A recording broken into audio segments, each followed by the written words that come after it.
at Gulliver's World theme park in July 2002. A 15-year-old girl named Salma Salim was disallowed to share a cart on the Ferris wheel with her mother. Salim, who had Down syndrome, pleaded with park employees along with her mother, despite neither of them knowing much English. In the end, the employees retained that Salim was too large to sit with her mother, and the two women were separated and entered different carts alone. As the ride ascended, Salim somehow managed to climb out of her seat and fall 20 feet to the earth below. The young woman died from her injuries, and an investigation took place soon after. They discovered that Salim had not been seated improperly because the safety bar was still locked. While questions arose as to just how the young woman managed to squirm out of her seat, Gulliver's World theme park was fined for having split up the women in the first place.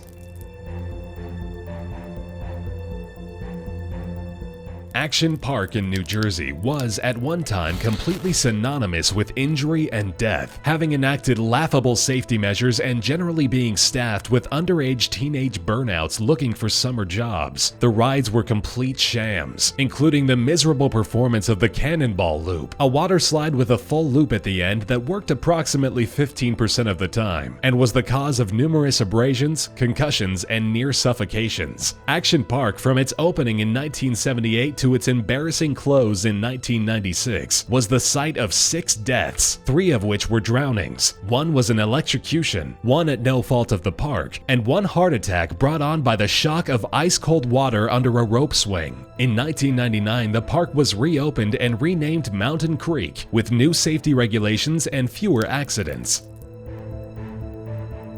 At a Six Flags in Atlanta, Georgia in 2008, a young man named Asia Ferguson lost his hat after the wind whipped it away while he rode Batman the Ride. Once the roller coaster had ended, Ferguson looked for his hat through the safety of a fence until he found it sitting under the bars and beams of the ride. Ignoring the multiple "Do Not Enter" signs posted all over the roller coaster's frame, Ferguson scaled the fence and climbed over, racing toward his hat as the ride went on its next turn. Ferguson would never reach his hat, however, as the front cart of the coaster barreled toward him at 50 miles an hour, striking him so quickly and with so much force, the 17-year-old was instantly decapitated in front of park guests.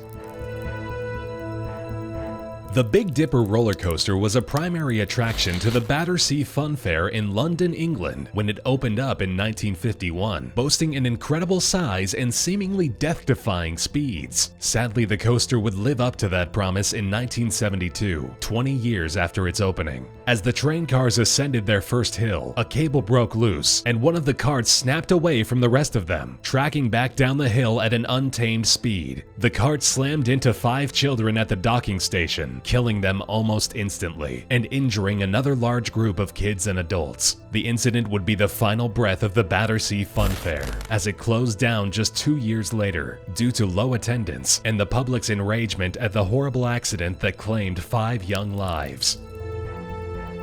At another Six Flags park, this time in New Jersey, a haunted castle walk-through attraction was the site of another horrific loss. On May 11, 1984, as park-goers wandered around the ride looking for cheap scares, the attraction caught fire. The flames quickly spread and were not dealt with immediately due to the ride's lack of sprinklers and smoke detectors, as patrons raced to the nearest exits covering their mouths to escape the smoke. However, 8 teenagers were not as lucky, as they became trapped and lost in the ride's walls and were burned beyond recognition. The park came under heavy scrutiny due to the horrible safety measures taken and was unsurprisingly sued. Six Flags managed to get out of the lawsuit, however, under the loophole that the building was deemed a temporary structure, and the fire was mostly attributed not to a technical mishap, but an act of arson.